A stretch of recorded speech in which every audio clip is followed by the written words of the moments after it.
Hi, this is Leslie, and this is my video response to Ellen H's 300 Subbie Challenge.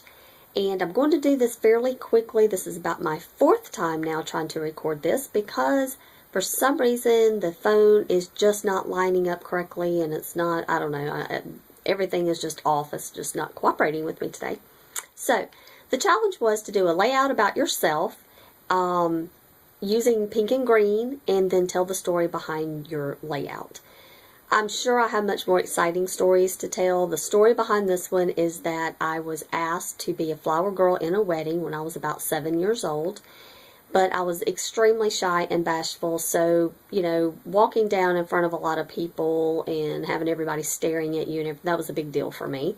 So, anyway, we made it through that, but I wanted to share this layout too because I did a technique on this layout that I've not done before because I used Polaroid photos and I had to figure out a way to use them actually on my layouts.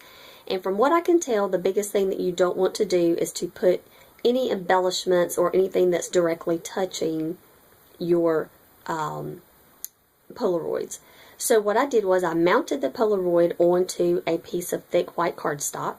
I put patterned paper around, actually over the front of the photo, and then I did a tearing effect where I tore out so that the actual photo shows, but you don't see that white framing that comes with the Polaroid. You don't see that around the photos. That part's covered up. So I'm going to turn this around here, and hopefully this will work. Let me stand up here so we can get it all in here. And I apologize if there's any glare.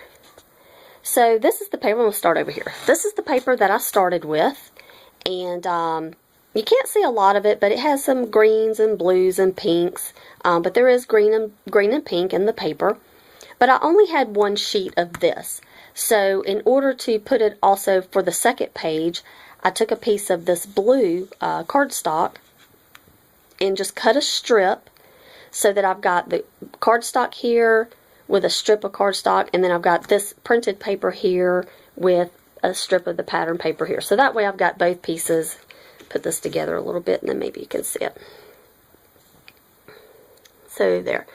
And I do have the bride and groom faces covered up because I don't know that they want their faces plastered all over Facebook. So, but yeah, my little tearing effect, and I'm going to zoom in there. I am as a little flower girl here when I was 7, and basically I kept it very simple. I have my title here in these little stitched, it's not even cards, I mean it's not even chipboard, it's like little fabric, kind of like little fabric stickers that are stitched around the edges, and I didn't have an O, so I just used a flower.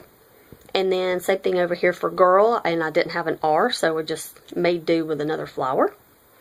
And then I basically just did a little bit of journaling here, and I just did some tags with, you know, the names and stuff. And the tags I did a little bigger than I had intended to, so I actually may go back in and throw maybe some gems or rhinestones or enamel dots. I don't know, maybe something on them just to dress them up a little bit. But there is my layout, and then I just did these row of flowers, these primas. These are just some old ones that I've had for a long time, so I decided it was a good time to use them. So I've got pinks, and there's darker greens, and I think I have lighter greens. Yeah, lighter greens over here on this side. And so there is my 2-page layout. And thank you, Ellen, for this challenge, and congratulations on all your subbies.